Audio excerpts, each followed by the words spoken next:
મારું નામ પંકજ દેસરિયા. હું એમએસવી હાઈસ્કૂલ માધાપર કચ્છથી આવું છું અને મેં 12મા ધોરણના વિદ્યાર્થીઓની સમસ્યા લીધેલી છે કે 11-12માં ભણતા હોય એ વિદ્યાર્થીઓને વિષય ભણાવીએ ત્યારે તો સહેલો લાગે, પણ પરીક્ષામાં જ્યારે એના મુદ્દા લખવાના હોય ત્યારે મુદ્દા ઝડપથી યાદ નથી આવતા એ લોકોને, અને મુદ્દા પ્રમાણે જો જવાબ લખેલો ન હોય તો ઘણી વખત માર્ક્સ પણ પૂરા નથી મળતા.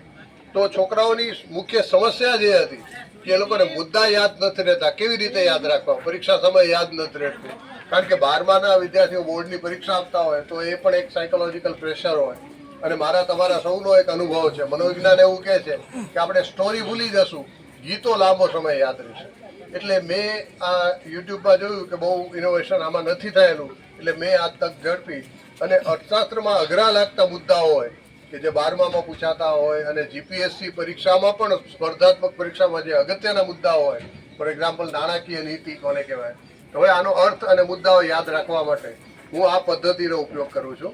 ફોર એક્ઝામ્પલ નાણાકીય નીતિ મેં સમજાવી દીધી. હવે રિવિઝન મેથડ તરીકે ક્લાસમાં 5-7 મિનિટનો સમય બાકી હોય ત્યારે આ પદ્ધતિથી હું એ લોકોને રિવિઝન કરાવું છું. અને એમાં સંગીતના માધ્યમથી કરાવવાથી વિદ્યાર્થીઓની વિષય પ્રત્યેની રુચિ વધે છે, સંગીત પ્રત્યેની રુચિ પણ વધે છે.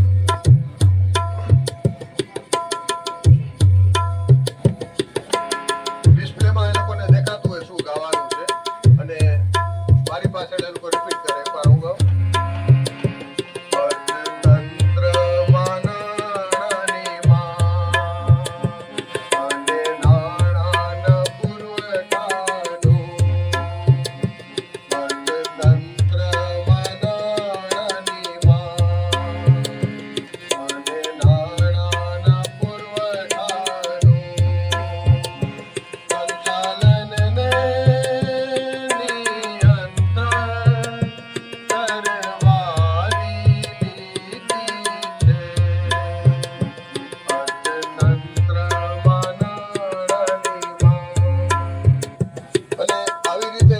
કરાવવાની સાથે અમે સંગીતના ઇન્સ્ટ્રુમેન્ટ છે એનો પણ ડિસ્પ્લે કરતા હોય, વગાડતા હોઈએ, એટલે છોકરાઓની સંગીત પ્રત્યેની રુચિ પણ વધે છે.